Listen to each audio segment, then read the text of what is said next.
A warm welcome to KCOR people and friends in Canada and around the world. My name is Bill Tyson, and it's my honor to be host for this afternoon's talk. It's a pleasure to introduce Raymond Leury, who has in fact given 2 presentations already in this Zoom series, and so doesn't need much of an introduction. He's been interested in the environment for many, many years, as you can tell from the biography that's posted on the screen. Raymond is a leading authority in electric vehicles and is in fact president of the Electric Vehicle Council of Ottawa. He is better placed than anyone else I can think of to talk about the future in the electric vehicle market, and I'm looking forward very much to hearing his talk. I'll just remind you that the presentation will run for 3/4 of an hour or so, and you'll follow it by a question and answer session. We're communicating through the chat. So remember, if you want to say anything, go to the chat and put your question in there. So without any further ado, Raymond, please take over. Thanks a lot, Bill, and thanks everyone for having me again. It's quite an honor to present to this group. So let's get going. And the agenda for today, I want to talk about the Electric Vehicle Council of Ottawa, just to remind people of who we are and why we're there. I want to touch on hydrogen. There's been some discussions again on the KCOR climate discussion about hydrogen and its place in the future of transportation in particular. So I want to touch on that and give you a reference that will hopefully allow you to get more information about the situation and why we think what we think about hydrogen. So then we'll go on to some regulation changes in the US and the impact it's having on Canada. It's mostly a short-term impact, but we'll see about that. And then we'll talk about some Canadian regulatory changes. Not so many changes there, but there are a few. We'll talk about market share. So how are things going, particularly in relationship to the predictions that we've done at EVCO. And we'll talk about battery technology, and that will probably be an interesting discussion that will create many questions, because what I want to do is talk about battery technology, but in terms of what does it mean for the availability of materials for batteries and that type of thing, and the availability of EVs in the future. So we'll see when we get there what I mean by that, but essentially I won't be discussing in details the nitty-gritty of the chemistry of EV batteries. Hopefully that's not what you were looking for, but if you are looking for that, there are really good sources on the internet that will provide that information. So let's get going. So EVCO, we've been around since 1982, actually. I've been member since 2013, shortly after I bought my first EV. And we are a nonprofit, volunteer-based organization, so we don't get any sponsorship or subsidy or anything from anybody who has any kind of interest in the business. The only sponsorship we had this year, EVCO directly, is from CAA. They provided some money for us to do the wrap on the trailer that we bought, and I'll show you that in a few slides. So we don't accept money from dealers or from manufacturers and all that on purpose, because we want to remain an independent, fact-based organization that will be able to give independent information to the public. We have run a project in the past, a successful project to get OC Transport to transition to electric buses, and I'd be happy to talk about that too if you have any questions on that. And this is what the buses look like. So right now they have 4 electric buses on the roads, and they are supposed to be buying 26 more this year that will be in place in service by the end of 2023. By 2027, they should have about half their fleet, so 450 buses that will be electric. So that's a huge reduction in greenhouse gases for Ottawa, and will reduce noise pollution and have other similar benefits. So that's a project we worked on over several years. This past year, we did a collaboration with Gore Center. Gore Center is another nonprofit that's focused on environmental issues, but focused from the point of view of solutions and getting people to do things like active transportation, insulating their houses, changing to heat pumps, et cetera, et cetera. So we partnered with them to be able to scale what we've been doing over the last few years. Because as a small nonprofit volunteer-based organization, we don't have a back office function. We don't have what we need to really scale the events that we could be doing. So this year, because we partnered with EnviroCenter on the EV Experience program, we were able to actually run 25 test drive events, so public test drive events, where we did a number of test drives at every event, and a total of over 1,000 test drives over the year, which I'm particularly proud of. Our objective was 800, but we managed to get significantly over that. We've also done a few corporate events, and we're looking for more opportunities to do corporate events. So this is talking to staff at various organizations and either presenting on EVs or doing test drives. Test drives for this year are pretty well done, given the weather that's getting colder and snowier, if I could put it that way. It's less practical for us to do test drives, but we'd be happy to do any other educational event that people would like to have. We've done some outreach to certain dealers, so presentations to dealers, and looking forward to do more of that, because we really think that the dealers have a big role to play in facilitating the electrification of the transportation system, and educating them will certainly help us do that. So if you want more information about the program, it's evexperience.ca, and we, like I said, we're pretty well done for the test drives for this year. Yesterday actually was the last day we were doing some test drives, and but we will be starting up again in the spring. And there is an area there where you could put your email address, and we'll contact you when there's an event in your area. These are the partners and sponsors that worked on this project. So you can see there's no manufacturer and no organization that has a financial interest. Maybe perhaps Hydro Ottawa, but that's an interest in selling more electricity, but that's a relatively minor component. So so hydrogen now. So again, like I said, there were a number of different threads on hydrogen over the last few months, and I really wanted to try to explain our position on it. And I'm starting with this quote here: "Don't ask a barber if you need a haircut." Okay, so why do I have this here in the context of hydrogen? Well, if you ask the people who have an interest in hydrogen becoming more prevalent going forward for the transportation sector in particular, they're lobbying a lot. They're spending a lot of money trying to convince people that hydrogen has a future that we think is not realistic. So let's go into the details of how we think it's not realistic. But again, you know, if you ask someone, if you ask the oil companies whether hydrogen is the future, they'll tell you absolutely it is the future, and we should be spending lots of government money to support programs for that. But yes, there is a role for hydrogen, but not the way that the oil companies would like us to see. So fairly precious and rare elements for that. Whoops, sorry about that. Or may get questions about hydrogen. Did you hear that sound? And you'll have some people telling you. Yes, we have it. Yeah, unfortunately, I did something here. I have sound on the slide that I didn't want to. I'll do the slide this way to avoid the that it's because I picked it up from a recorded a recorded session.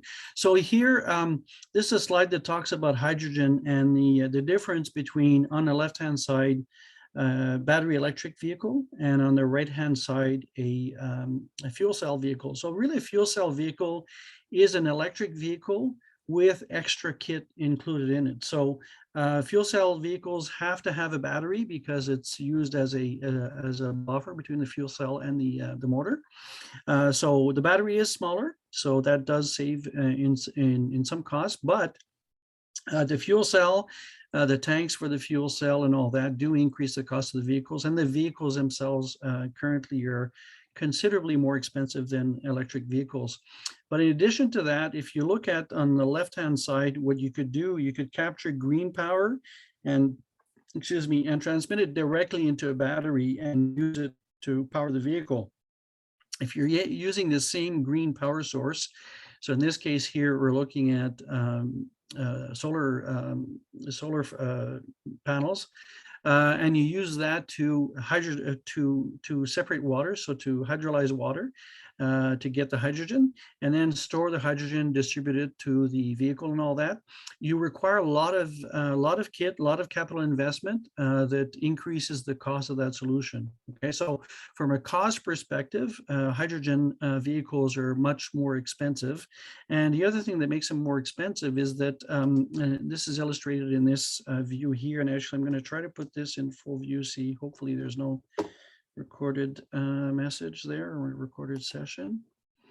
Yeah, so if you compare the efficiency of battery electric vehicles compared to hydrogen vehicles, which is the middle column. The last column is power to liquid. This would be using hydrogen to create syn fuels, essentially, which is another possibility. But if you look at the first column, it shows where the losses are in the overall system. And at the end, the overall efficiency that you get taking electricity and putting it directly in a battery electric vehicle to power the vehicle is significantly higher than on the hydrogen column. Okay, so the hydrogen column, where you get the most losses is the electrolysis. Anyways, I always mispronounce that word. Electrolyzing water takes a lot of energy, and you lose about 30% there.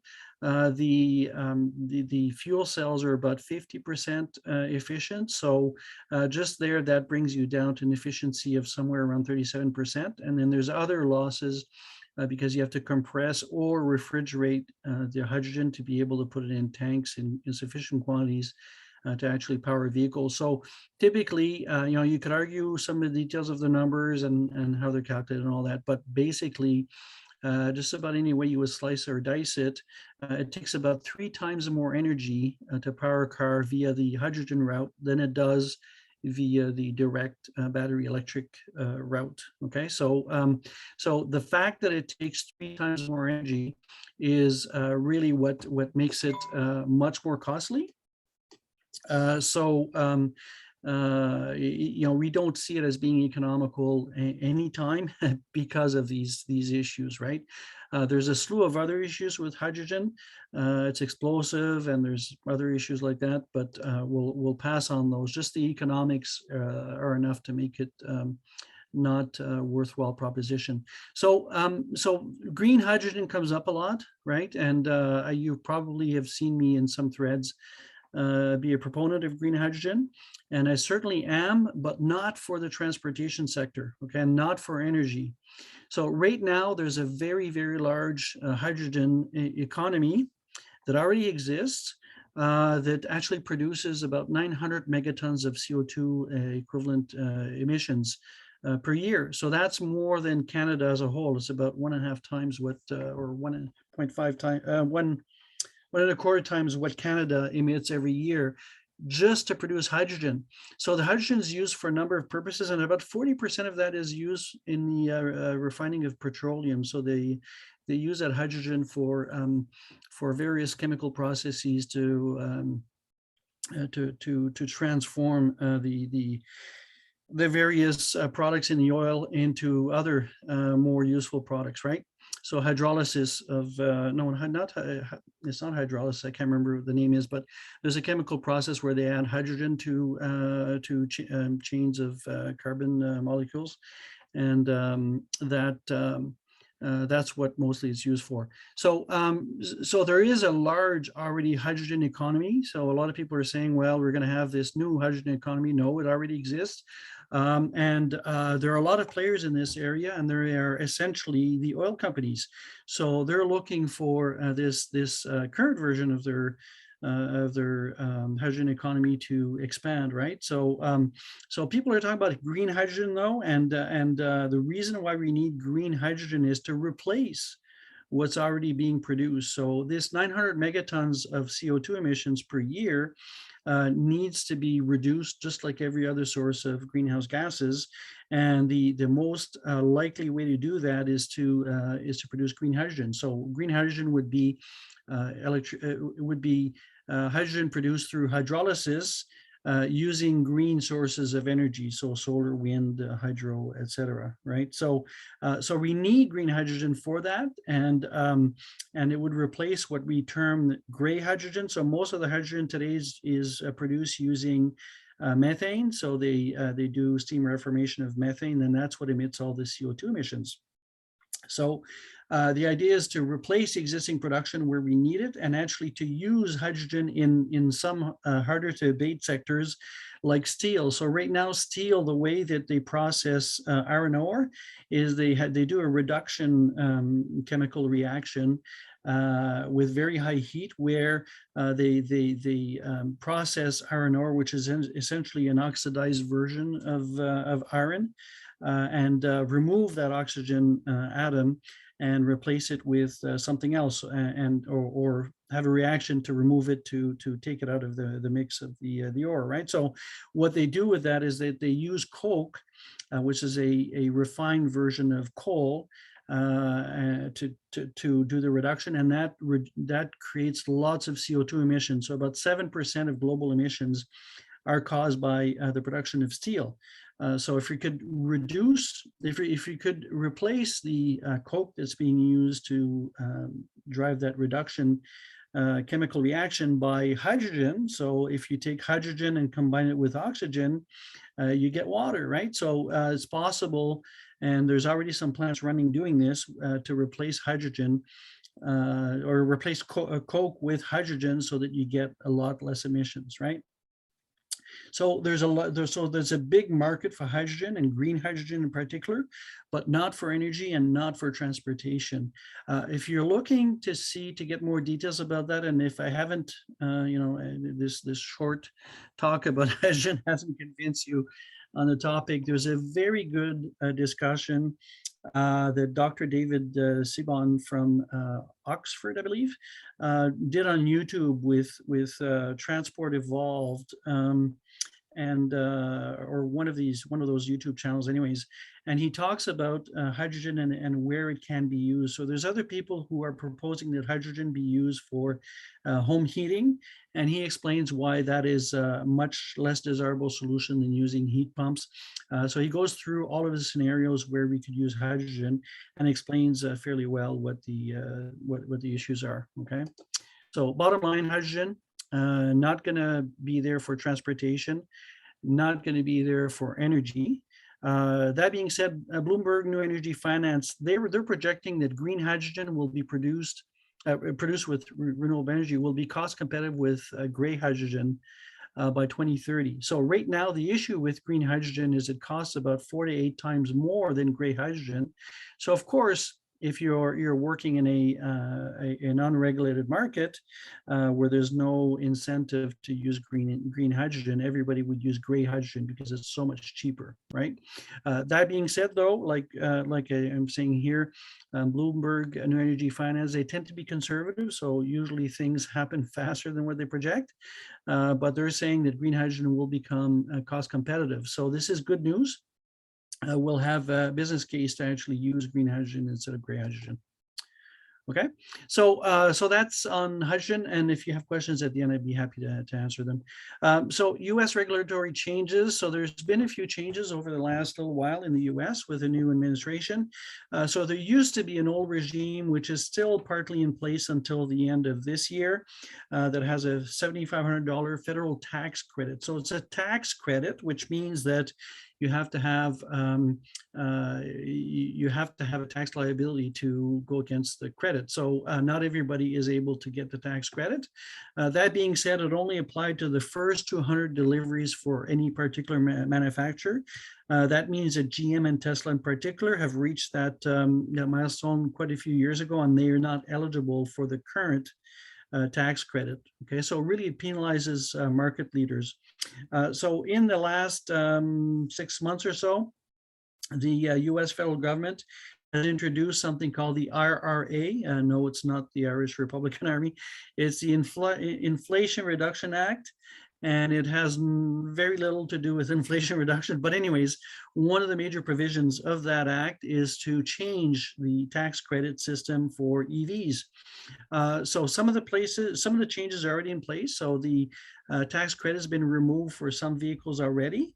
So vehicles that are built outside of North America, if you didn't have a sales bill by I believe it's the 25th of July or something, you would not be able to get the tax credit. So that's already gone, but most of the changes will take effect next year, January 1st, and some will take effect beyond January 1st. Some of the rules haven't been quite set yet. So important changes to note, though, is the removal of the 200 vehicle limit. So that means that Tesla and GM vehicles will become eligible for tax credits in the US starting January 1st. Okay, so, but they're adding a requirement that the vehicle be built in North America, which is good for Canada because it's not built in the US, it's built in North America. And there's a battery content requirement that's not quite been defined yet, but there will be a need going forward for the battery to have at least some portion of it be built in North America, and materials sourced from certain countries, which excludes China. And China happens to be the biggest manufacturer of batteries at the moment. So this is going to change things quite a bit starting January 1st. So there's also a provision there that the tax credit will be changed to a sales rebate in 2024, which means that regardless of your tax situation, you'd be able to take advantage of the rebate. There are still state and local incentives. So California has a $2,000 incentive. There are others out there. That is not a change, but that is still in the landscape in the US. So what's the impact for Canada? The impact for Canada really has to do with who is eligible, or which vehicle is eligible for a rebate and which is not, and when does that happen. So as I say there in one of the points, we should see shorter wait times in Canada, and that's actually what we've been seeing. So Teslas are more available currently, so you could get a Tesla within weeks now in Canada, because Americans are waiting until January 1st to buy their Tesla, right? So what we'll see likely after January 1st is the reverse. We'll see a big increase in demand in the US and longer wait times in Canada, okay? And there's other impacts on other vehicles. So there's some vehicles like the Ioniq 5 and EV6, which I've talked about before. Those were eligible for rebates, but will no longer be until such time as they're built in the US. Currently, they're built in South Korea, so they would not be eligible for the rebate. So it's really changing the landscape of which vehicle will be available in Canada and which will not. So here I have some details of there's specific provisions, but I won't go into the details. If you're interested, again, there's a YouTube video that talks about what the changes are, and you're more than welcome to have a look at that. So the observed impact we've seen up to now. So Tesla in the US is actually offering a credit of $3,750, which more or less is equivalent to the tax credit for people who are taking delivery before December 31st, because they're trying to increase deliveries in the US. There are lots of Teslas available in Canada, very short lead times. I have a friend who his wife unfortunately hit a deer with their car and it was totaled. So he replaced his car with a Model Y, and it took 2 weeks for him to get the car. And that's because he waited for the specific options he wanted to get. So lead times are very short for Teslas in Canada at the moment. But again, that will likely change in 2023 when the US market heats up again.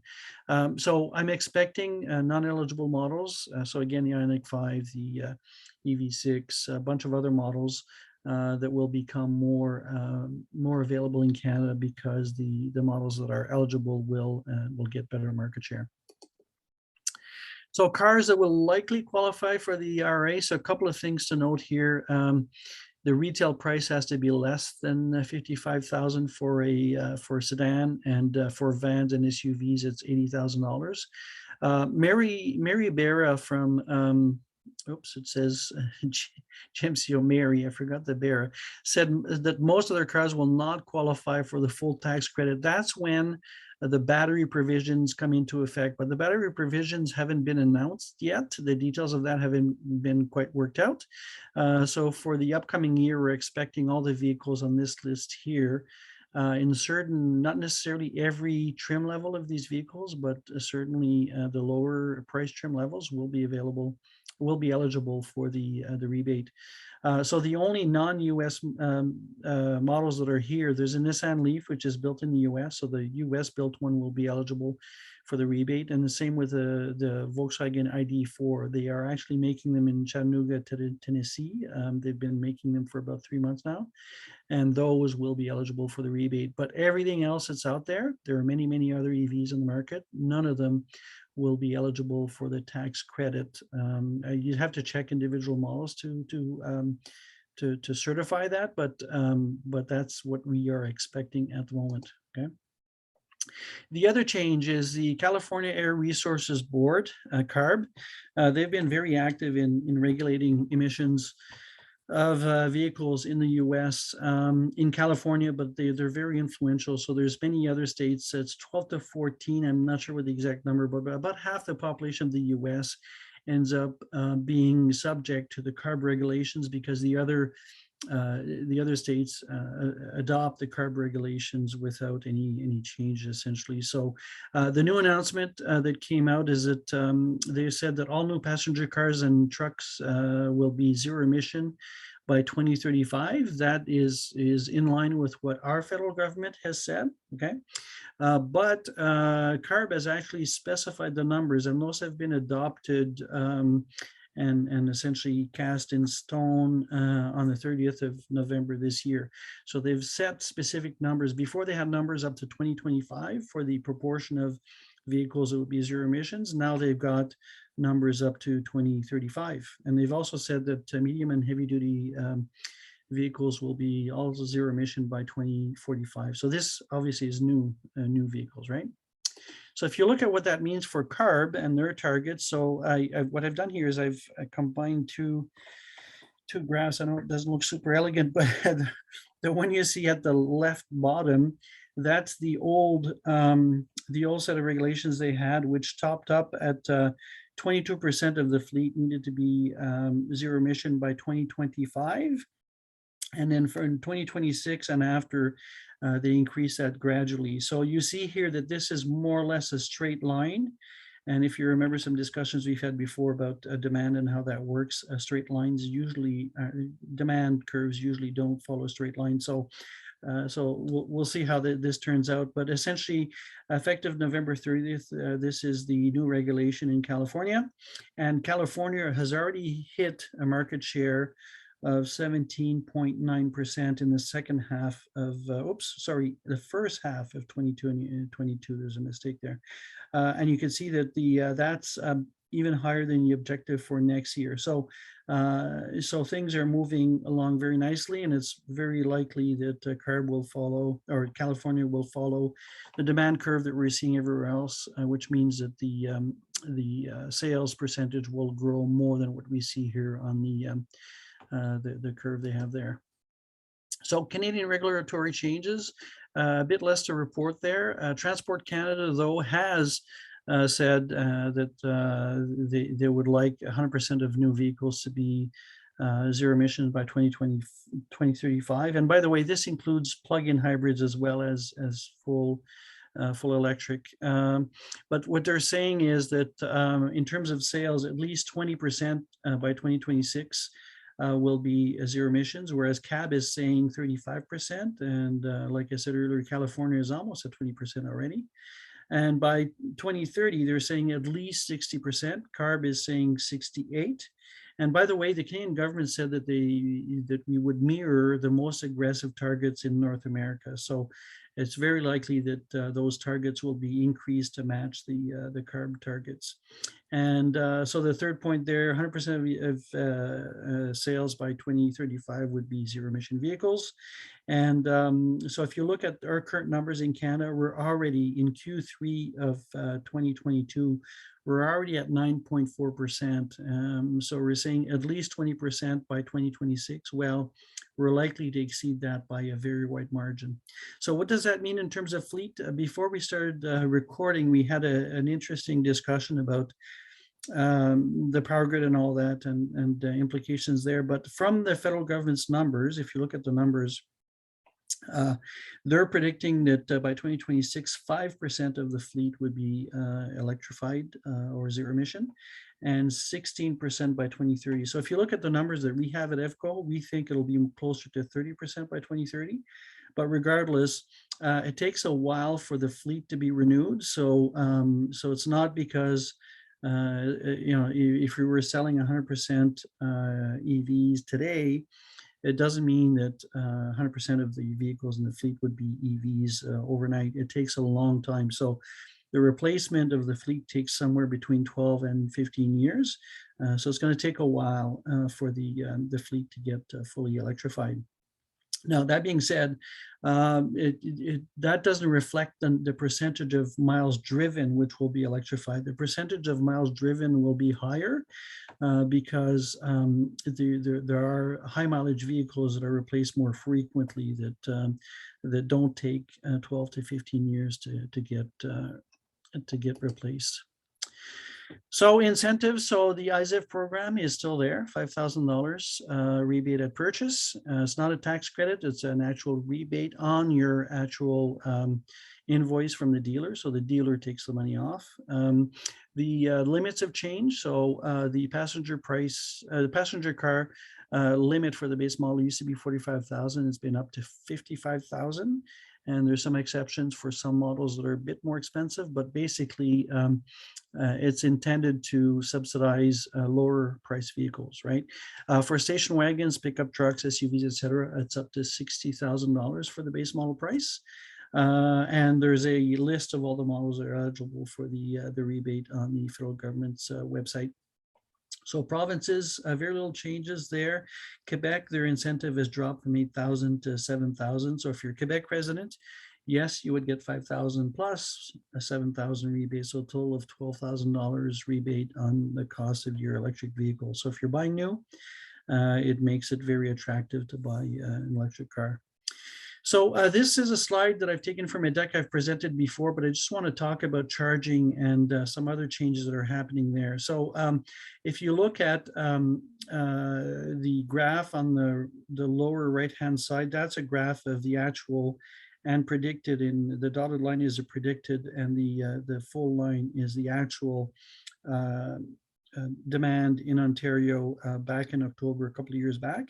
And you can see where the arrow is. That's the evening peak on that particular day on the 22nd of October, 2020, I think, or 2021. Anyways, and the concern that's out there is that what happens if people who don't know any better plug their cars when they get home and they add to that peak. So people generally, most people who work daytime hours, they get home between 4 and 6 or so. And if everybody is charging their car at that time, then that would increase the peak quite a bit. And that would be amplified by the fact that if you remember some of the discussions you've had before, if you have a 240 volt level 2 charger to charge your car, it'll take on average 30 minutes to 60 minutes to charge your car for the daily commute. So that would add all of the charging load to that peak in the early evening. That would be a good thing, right? So if you look at the numbers, it would add 7.2 megawatt of peak. So that's 50% more than what we have right now, right? So we need to do something about that. We need to move the demand to sometime at night where you see a very, very deep trough here where there's a lot less demand, and we could be charging there and not putting pressure on the grid. So if we look at 10 million light duty vehicles in 2040, that would be a heck of a lot of increase on the demand, right? So we need to be very, very careful about that, and we need to incent people to charge at night. So what's the alternative? Well, this is one thing that I'm actually quite happy to see the Ontario government through the OEB, Ontario Energy Board, approve an ultra low overnight rate. This is still dependent on LDC, so Hydro Ottawa, Hydro One, and others to follow through on. But the idea is to bring the rates down to somewhere around 2.5 cents per kilowatt hour between 11 p.m. and 7 a.m. That means it would be crazy for anybody not to be charging overnight, unless they've got if people are working evening shifts or overnight shifts and they have to charge during the day, that's a different situation. But if you're able to charge overnight, it'll be crazy not to do that if you're paying for the electricity, right? So this is very important, and this is a major win, I think, to encourage people to charge overnight to allow us to better manage the load on the grid. And there are some pilot projects in place. I don't talk about it in the slides directly, but there's pilot projects in place. One is starting up in Ottawa to have some artificial intelligence engine control when your car gets charged. So essentially, myself as a EV driver, the only thing I really care about is that I want my car to be charged by a certain time. If it's not charged by the time I leave in the morning, I've got a problem. But I don't really care if it's charged at 7 o'clock at night or if it's charged at 3 o'clock in the morning. It doesn't matter for me as long as the car is available and has a full battery in the morning. I'm fine. So, the pilot program is intended to figure out what are the parameters that will get people to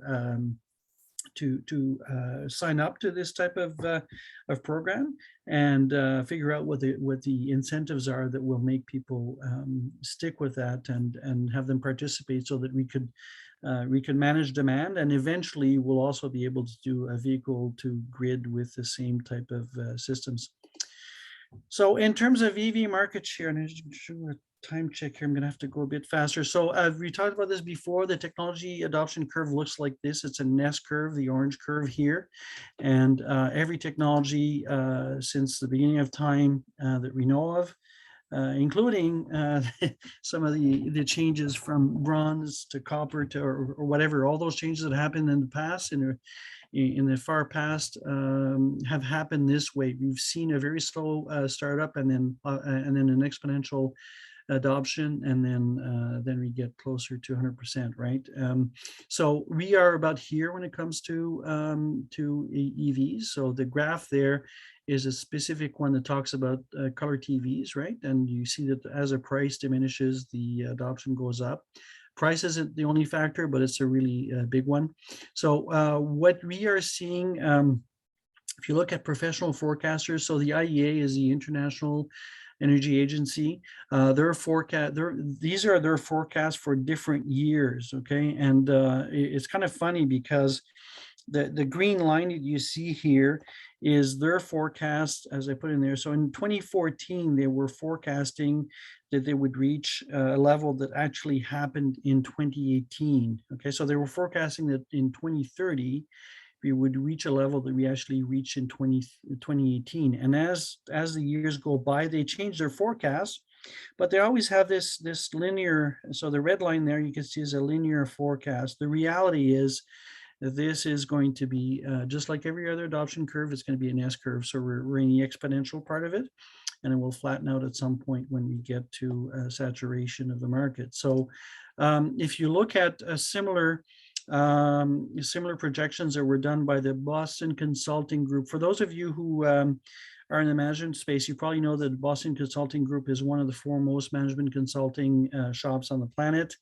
And they provide lots of advice to corporations about various issues, including estimates of market share. So in 2018, they were estimating that in 2030, they would have 21% market share. Well, they revised that 2 years later to 26, and again, a year later to 42. And in 2022, they revised it to 53. So my point here is that the forecasts that these people had were conservative, and they're adjusting their forecasts as we're getting closer to 2030. They're adjusting them to get closer and closer to what the reality will be, right? So, so if you look at our forecast, though, so on the right-hand side, that's a forecast we have from EVCO. The red line represents our forecast, and the blue line represents the reality. And actually, right now with this, the third quarter, we're almost ready. Oops, almost ready exactly on the. Sorry, I'm going to go back here. Almost exactly on the red line. So we're seeing an exponential growth.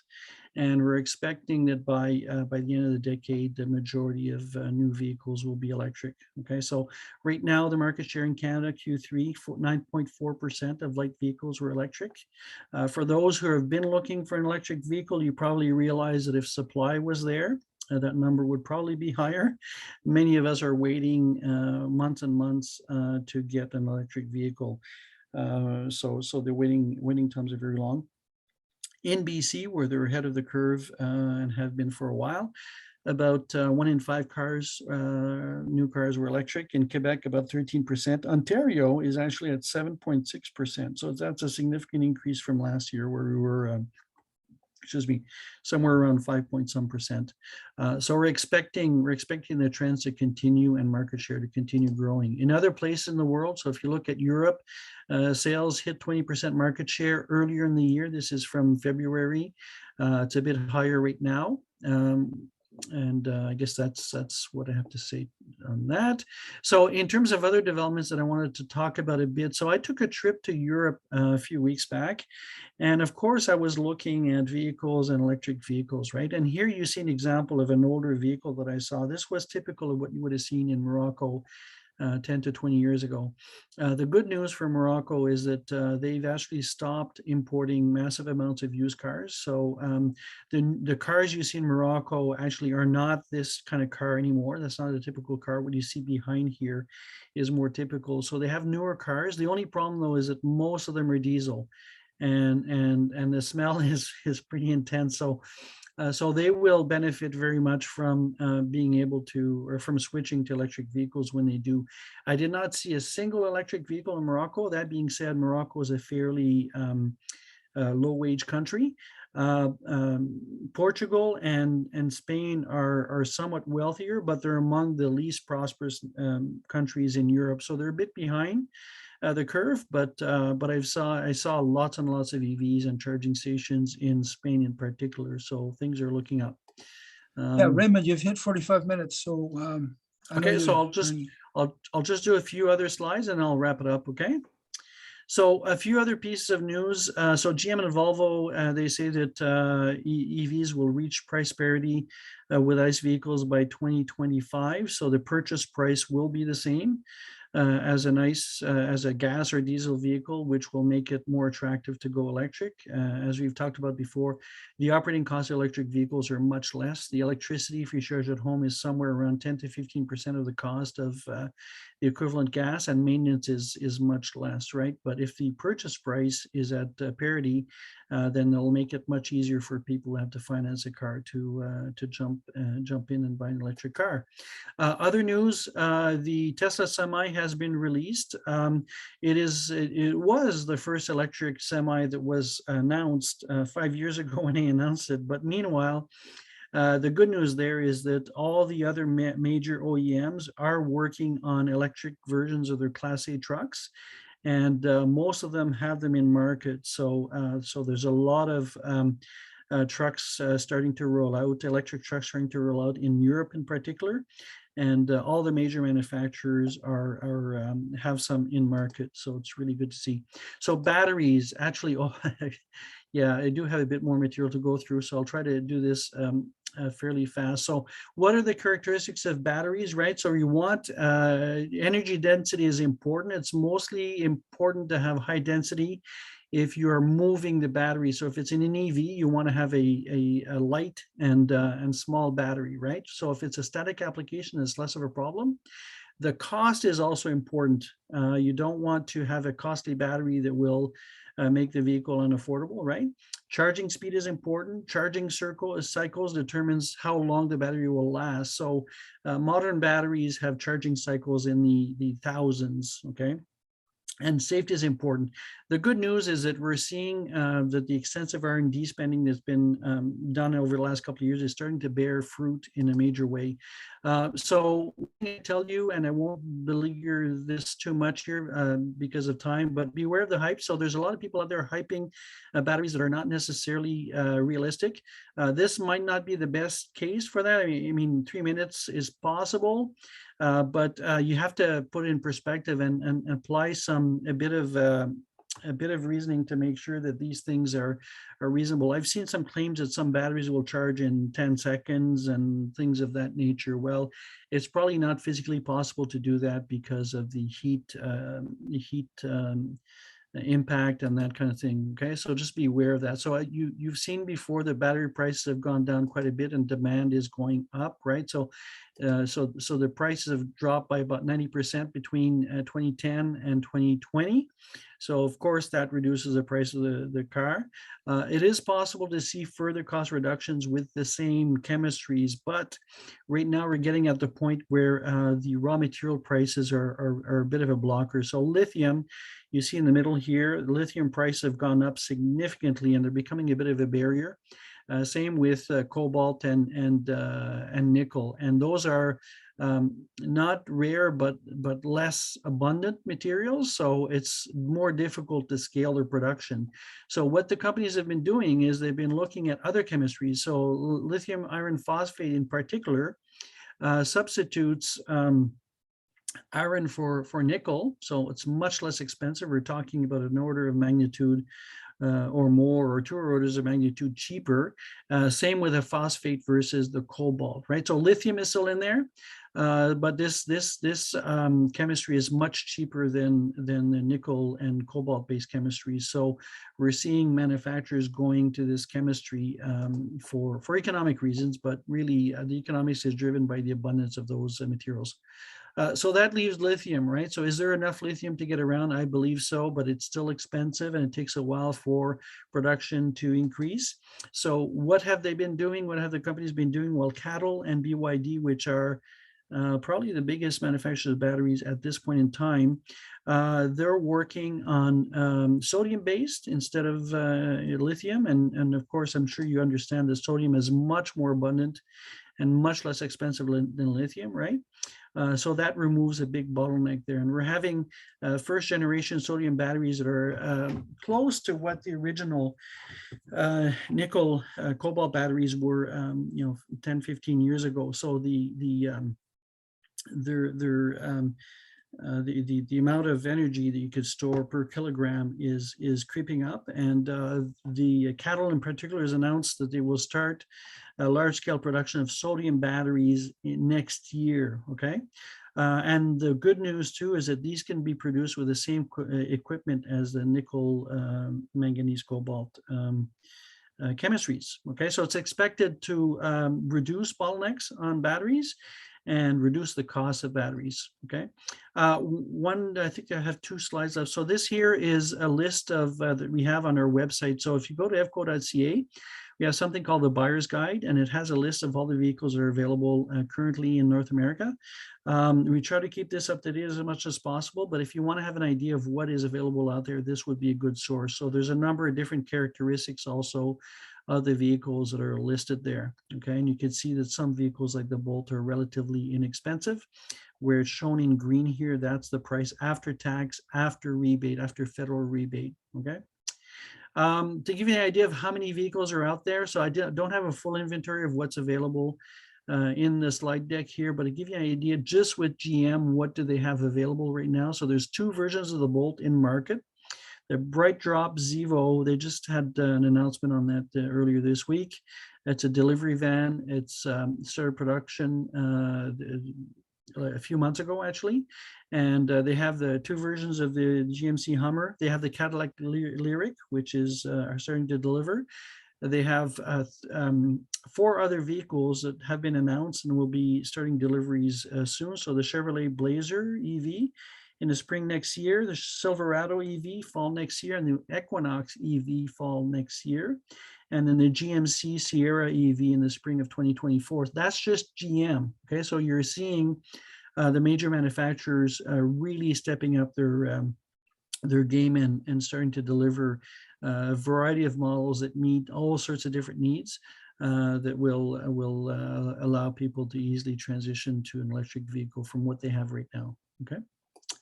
So that's it for the formal presentation, and I'm looking forward to having a load of questions. Thanks very much for that comprehensive overview, Raymond. This is a very hot topic, and we have a large number of people lined up already. Let me just remind you again that we'll have a short question and answer session now. If you want to ask a question, you go to the chat feature.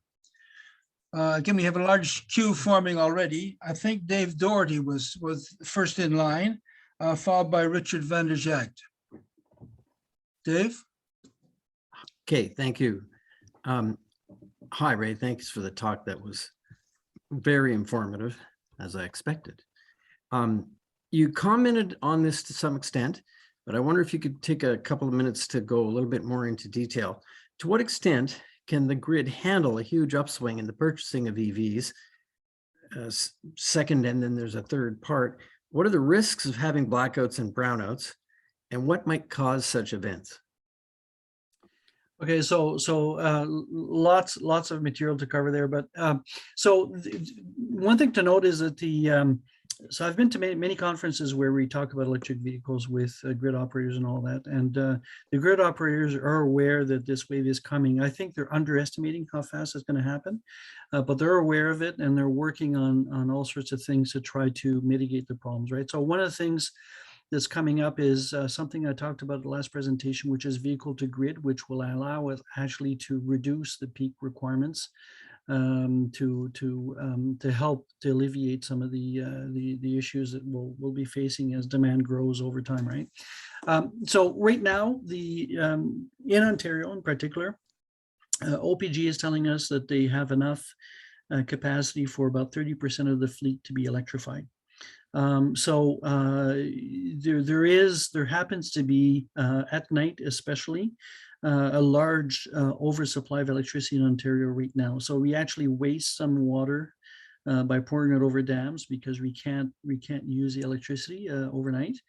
And we also curtail wind at times of low demand. So there's excess wind, excess electricity that we could get for essentially a marginal cost of zero or close to zero. Okay, so there's but that depends on making sure that people are charging at night, right? So as we had discussed before the meeting, there are programs out there, and we need to incentivize EV owners to charge their cars at night when we do have this excess of energy. And without going into too many details, there's also an issue in the summer with excess solar production and all that. But anyways, so there are pilot projects across the province and in other jurisdictions elsewhere in the world where they're looking at how do we manage this demand to alleviate the peak demand, and also take advantage of the fact that we have overproduction at certain times, and that we could use cheap energy to power these vehicles, right? So I think that all that put together, and the fact that the IESO in particular is very conservative in terms of forecasting future demand, and they're very sensitive to avoiding brownouts. So they're working hard to try to figure out and revising their forecasts as things change to make sure that they don't get caught in a bind, right? So I think that we're in a good position, certainly in Ontario, and I'm hearing similar things from other jurisdictions. So I'm not concerned about the grid being stressed by EVs. Okay, thank you. Good. Richard, you're up with Peggy Atherton on deck. Richmond, over to you. Thank you, Bill. Excellent talk, Raymond. Thank you for that. That was very good. There are two questions actually that sort of go hand in hand a little bit, but there's been some chat on the Gore website just over the last week or so that when you take into account the energy, what it takes to manufacture the battery and then to replace it, it actually is not quite as energy efficient as is illustrated to be. Yeah. So is it really quite as efficient as that? And the second part, I'm looking at it buying an ionic, but there the battery is in the floor, So then the cost of replacing that battery is a little bit worrisome, although we really like the Ionic, but I'm a little worried about that. Okay, so first thing to note is that we're not expecting people to ever have to replace their batteries. It does happen, but most of the vehicles, actually, I think all of the vehicles have at least an 8-year, 160,000 kilometer warranty on the battery. Okay.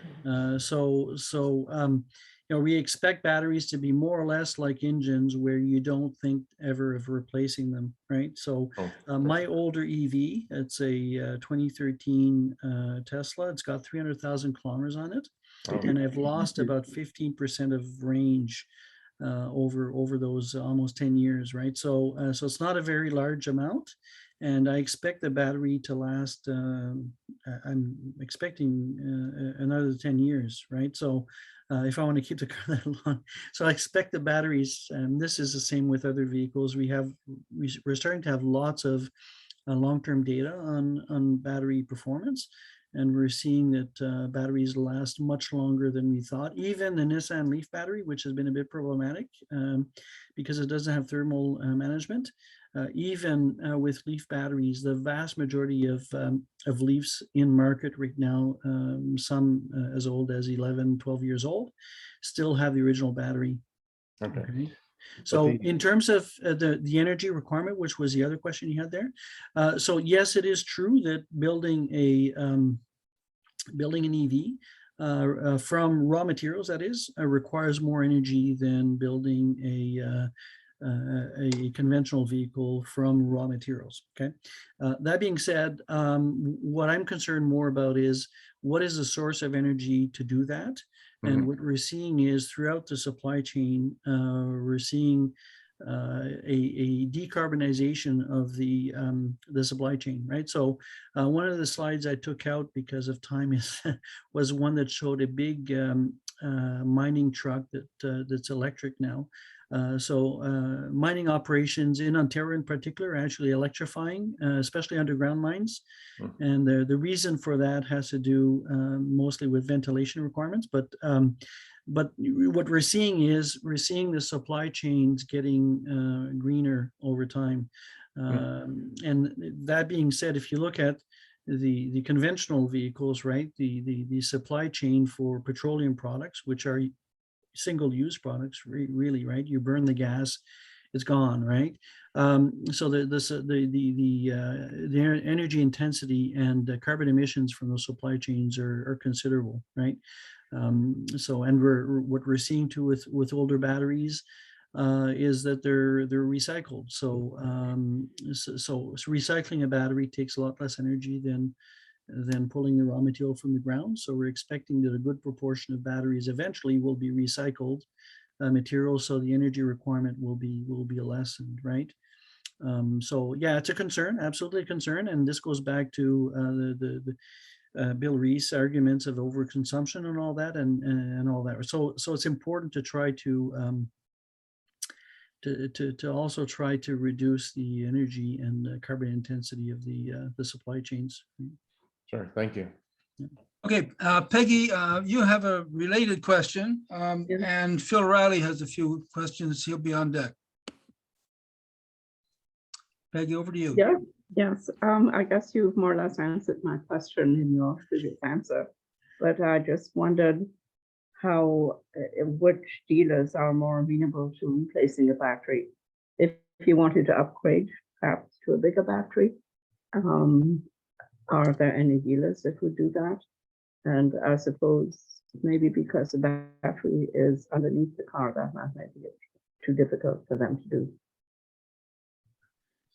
Okay, so that's highly dependent on the car. So if you look at my original Tesla, the 2013, it's actually designed so the battery could be removed very rapidly because they intended to have a system where you could swap the battery instead of charging it for long distance driving, right? So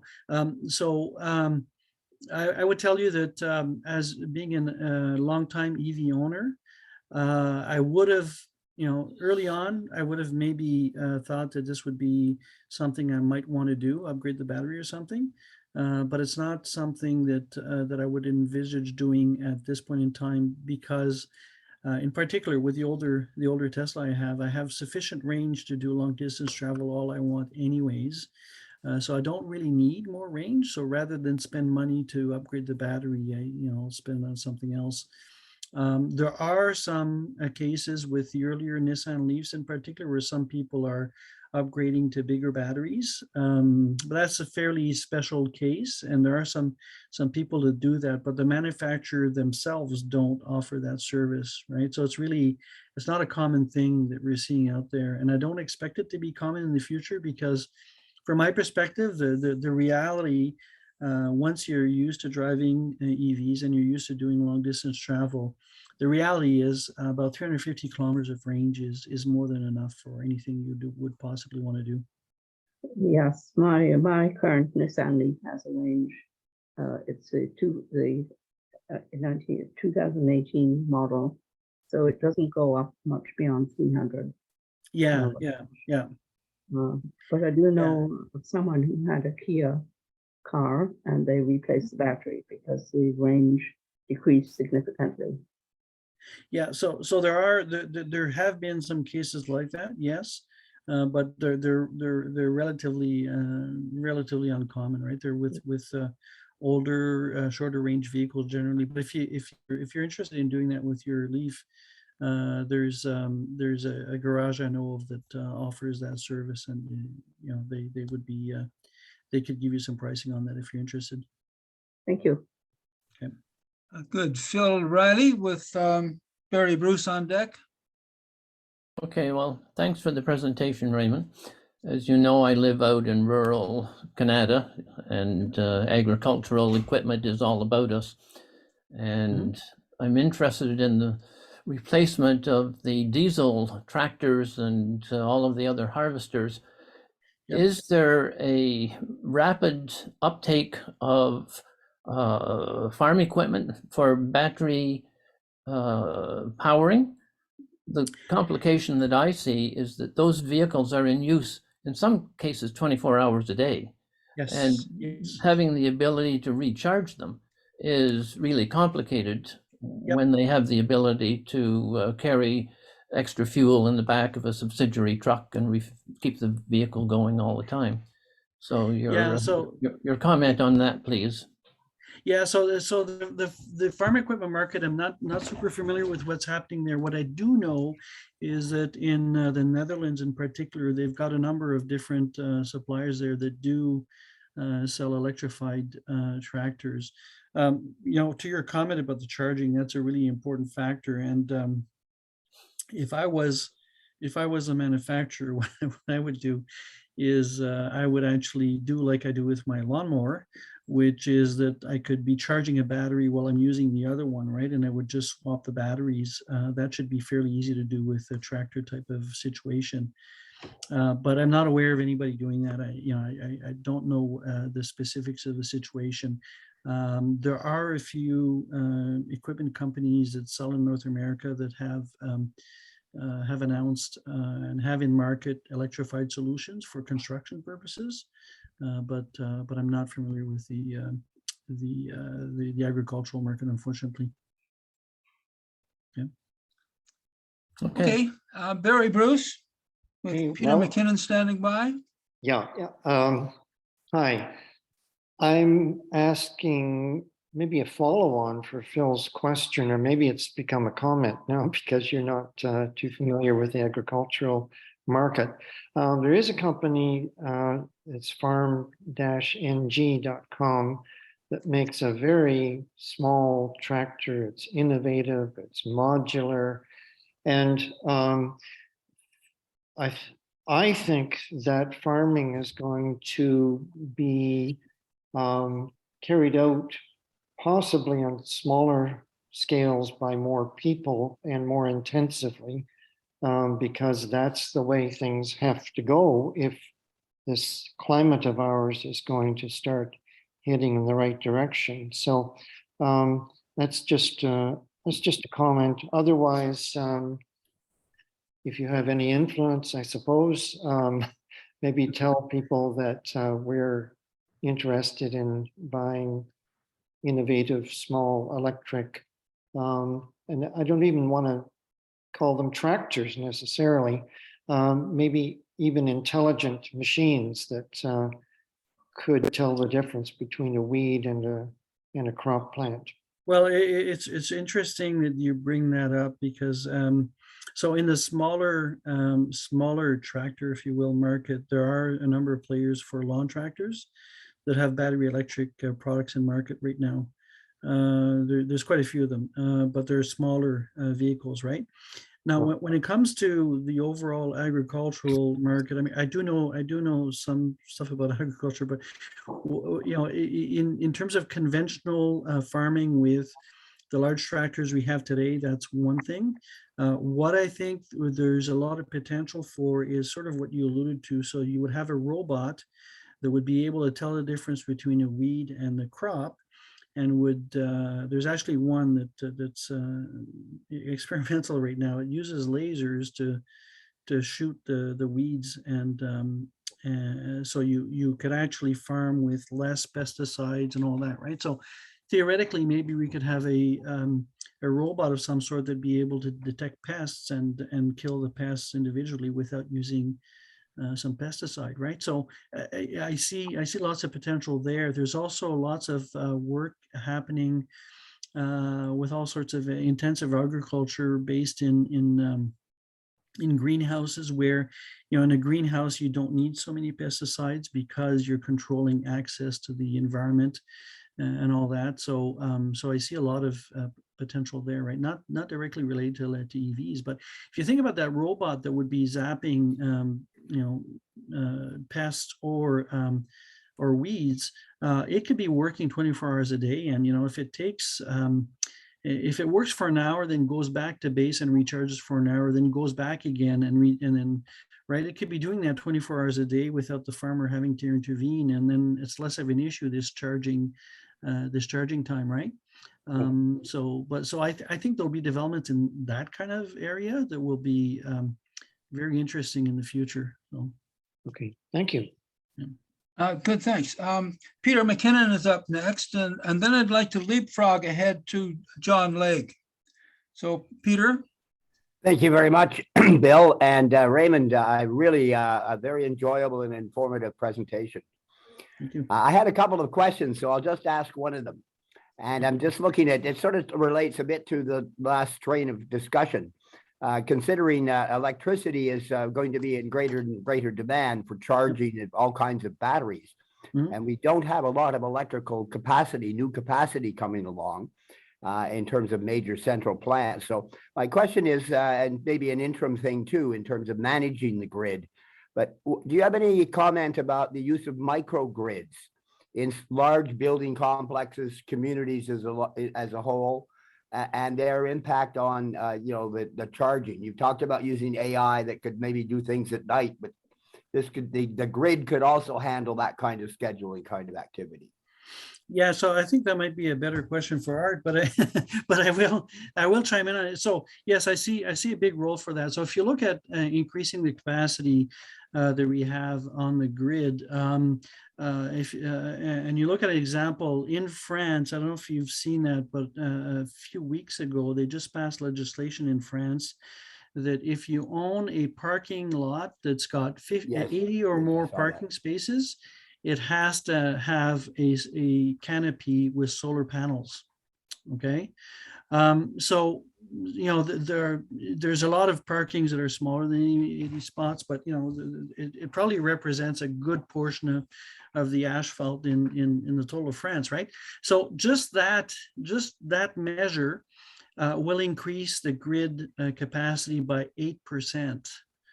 Right. So so to your point, if we're putting solar all over the place on every flat surface that we could find, there's an opportunity to increase the generation quite a bit and help overcome some of these issues with the increased demand on the grid. Now, a couple of things to note though. Refining petroleum uses lots of electricity. If we use less petroleum, we save some electricity there. It's the same with heating. So in Quebec, heating with electricity is very popular. and most of it is resistive heating. So if we change those resistive heaters to heat pumps, we get an efficiency gain of 3 times, right? So there's a lot of opportunities for us to go and get some electricity where it already exists and repurpose it for a better purpose. In Ontario, about a quarter of our heating is electric, and most of it is baseboard electric in rental apartments and that kind of stuff. So if you were to take that and convert all of those to heat pumps, again, we'd get a lot of electricity back that we could use for other purposes. So to electrify homes that are heated with gas, or to charge electric vehicles, or whatever else we want to be doing, right? Right. So in effect, the microgrid would manage this heat pumps and solar panels, et cetera. Yeah. But the microgrid grid concept is a great concept, but I'm more concerned about the grid in the bigger scope of things, right? Because in normal operation, the full grid should be available to everybody. A microgrid becomes a lot more important if you have a power outage and you want to be able to be independently resilient to that kind of situation. But all these things are, I think, the technologies involved are all important in getting us to a more electrified future. Absolutely. Thank you very much. Okay. Okay, I'm afraid we're coming pretty close to the end, but we should be able to fit in John Legg and at least one more. So John, if you want to ask your question.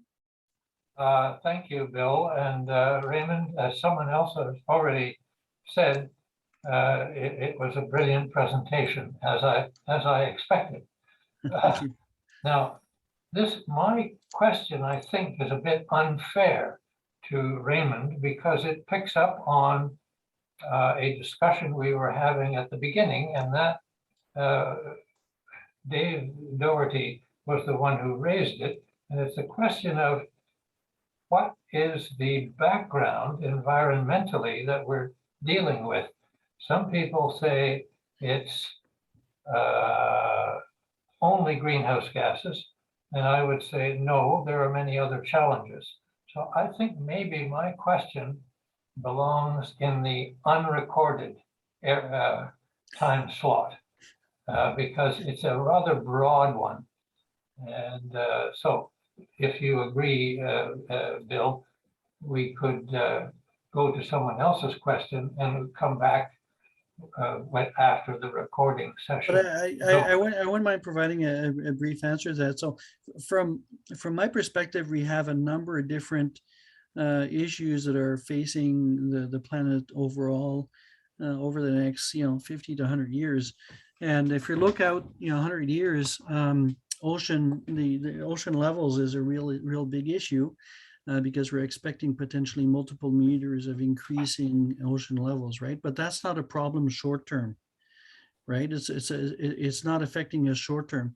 So I guess the reason that I'm focusing so much on EVs is because I see the climate crisis itself as being the most immediate and most urgent major problem facing us.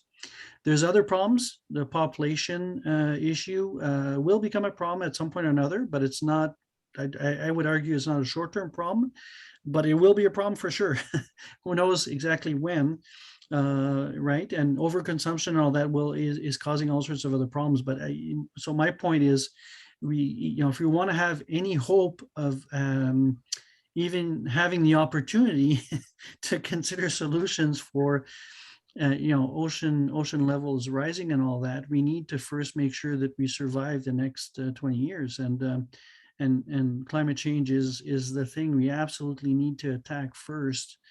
That being said, if you look at the electrification of the economy, it also has other benefits that help with some of these other issues, right? Obviously, it helps with climate change and rising oceans, but also helps with health issues because you have less particulates in the air and that kind of stuff, right? So getting things cleaner has ancillary benefits that are quite interesting. But I certainly support Bill Reese's contention that we need to do something about overconsumption. And we need to stop expecting that all of us will live as kings forever and ever and not have any impact on the planet, right? Fantastic. Thanks for that answer. Maybe we can get into some of these broader questions. I remind you that we, after the question and answer session, we do have an off-record session where we can hopefully get into some of these broader issues. And then in the meantime, Walter Knittel, pardon my pronunciation, is available, I hope, and Vic Buxton, perhaps.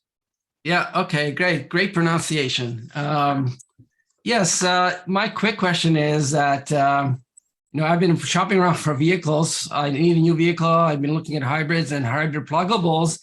And even though Toyota has a hybrid pluggable, in their menu, but it's not available until 2 or 3 years down the road, is that a battery issue, or is there some other electronics issues that's potentially causing this? So generally speaking, the issue with availability has to do with a shortage of batteries.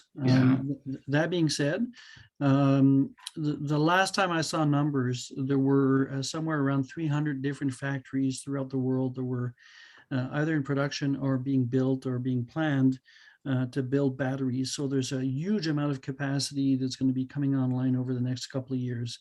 If a dealer tells you there's going to be 3 years to get a vehicle, to me, that really translates to, I don't have this car in the short term, so I want you to buy something else. And I want to tell you it's going to take enough time that you should consider buying something else that I have right now that I can make my commission on today. Right. And convince you to not wait, right? So your mileage will vary in terms of the amount of time it takes to get a vehicle.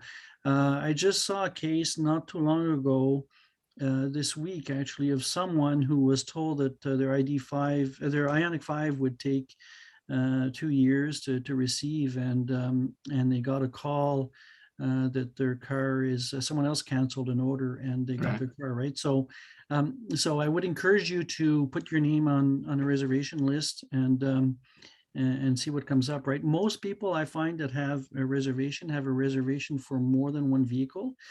Myself, I have a reservation for a Chevy Blazer and also for a Kia EV6. And I'm not going to buy both. I'm going to buy the first one that meets my requirements, right? So I know of other people who have multiple reservations for EVs. So when the dealer tells you, if they're telling you the truth and their list has enough names for 2 years worth of sales, that would assume that everybody in the list is going to buy that vehicle, and that's not going to be the case, right? So but unfortunately, it is taking a while for some vehicles. There are some vehicles right now that are available short term. So like I mentioned in the presentation, the Teslas are available short term. I wouldn't necessarily recommend a Tesla. I have 2 Teslas. I'm a shareholder, but I wouldn't necessarily recommend a Tesla right now, mostly because of pricing. The price is just, they've increased the prices so much that I don't think it's the best value. There's others like the Mach-E is available within about 3 months. And there's a few others like that are more short term, right? But we should see supply increasing quite a bit over the next a few years. So if you look at the Mach-E in particular, they were expecting to build about 25,000 the first year. Well, they've already built 150,000. They're expecting to build 500,000 in 2023, I believe. So they're ramping up production massively to try to meet demand, because the manufacturers, not much of a surprise to many of us, but the manufacturers are very surprised as to how strong demand was. So they're responding to it, and we're going to see more cars. Okay, great. Thanks for the insights. Okay, Vic Buxton and Peter Balkowski will have to be our last questioner. My question is going to be quick, but first, Raymond, thank you very much for a very informative presentation. In the earlier part of our discussion today, there was some sort of discussion on the problem of getting people to plug in and charge their cars during the low consumption period during the night. Mm-hmm. And what I don't understand is, what is the technical impediment to not equipping home charging devices with a timer mechanism, just like you do with your Christmas lights. You have them pop on for a certain period of time. I don't see that to be a huge technical impediment, but it can be a, great for the system, managing the system. Yeah, so there is no technical impediment, and most charging stations have that functionality, if not the car. So so cars like mine, you could actually select when the car starts charging or when you want it to be finished charging. Okay, so the problem though is that the default configuration is to start charging right away, because if you're going to some arbitrary location, you want, typically if you're doing a long trip and you're plugging the car, well, you want the car to charge right away because you want to continue your trip, right? So so the way that my car in particular works, the scheduling is location dependent. So when the car knows it's at home, it knows to charge and be finished charging by 6 a.m., which is what I have set. Okay, but if I go to the cottage, well, I may want to charge right away, and I may want to charge at night. It really depends, right? So if I go to a different location, the default is to charge right away. So I guess my argument there would be that manufacturers should default to charging some other time. But again, if you're someone who's a shift worker and the car decides it's going to charge to be ready at 6 a.m. and you take your car at midnight and come back at 8 a.m., well, the car's not going to charge. So, there needs to be some flexibility for different people. But to me, it should default to charging at night some way, right? That seems to be a technical deficiency in the design. Yeah, the design has to incorporate facilities for selecting the time, and then automatically the charge period you select. So it doesn't matter whether you're working a night shift, a day shift. You plug it in, you set the time, and it's charged. And your car allows you to do that. And I think that can be a huge economic incentive as well, because you would charge it during the least cost period. Yes, so the pilots that I mentioned before there that are looking at managing the demand, they would do that. They would determine when's the best time for you to for the car to be charged based on what you need as an individual, right? So I think that having people participate in that type of program is probably key, because the program will give them some benefit, so they'll get some kind of compensation, right? And sometimes people are really incented by only a few dollars a month, right? So it really depends who you're talking to, right? So I think those programs are gonna be very popular, and they're going to be critical to making sure that the majority of people, so we don't need everybody to charge at night, but we need the majority of people to charge at night. So it should be possible for us to do that without too many problems. Thank you. Okay, I'm afraid we've run out of time for the question and answer period. So Peter, I'll have to apologize for asking you to perhaps save your discussion for the after recording period. And I'll turn it over now to Jean Doherty. Thank you, Bill. And Raymond, thank you very, very much. It's my honor and pleasure to have the opportunity to thank you on behalf of Gore for giving this incredibly information-dense presentation. And from the speed with which questions were being put onto the question and chat period, and the way in which you've been able to answer it, it has really generated a lot of discussion and a lot of thought for people. So thank you very much for this wonderful presentation. I would also like to say again and remind everyone, please go on to our website, canadiancore.com. On that particular website, you'll be able to find this particular presentation when it is available, especially if you sign up for the Stay Informed section. It comes out automatically to your system. And you will also be able to look at previous presentations that have been taped and put up onto our YouTube channel. It's really an incredible resource for people to look at. I would also strongly encourage all of you to become members if you are not already, and to make sure that in the next year you retain your membership for 2023. It is a very cost-effective way to get some of the most up-to-date information we can on the issues facing us with respect to the climate change. So Canadian Association for Club of Rome, Membership is on our website. You can find all of that. And also, even if you don't want to become a member and get all of the opportunities to talk in depth on some of these other topics, if you want to just donate to the Canadian, to KCOR, that is also available on our website. So please, I strongly encourage you to join and to become a more active participant in KCOR. So again, Raymond, thank you for a wonderful presentation. It's a good addition to our fleet of things that we can look at. Thank you very much.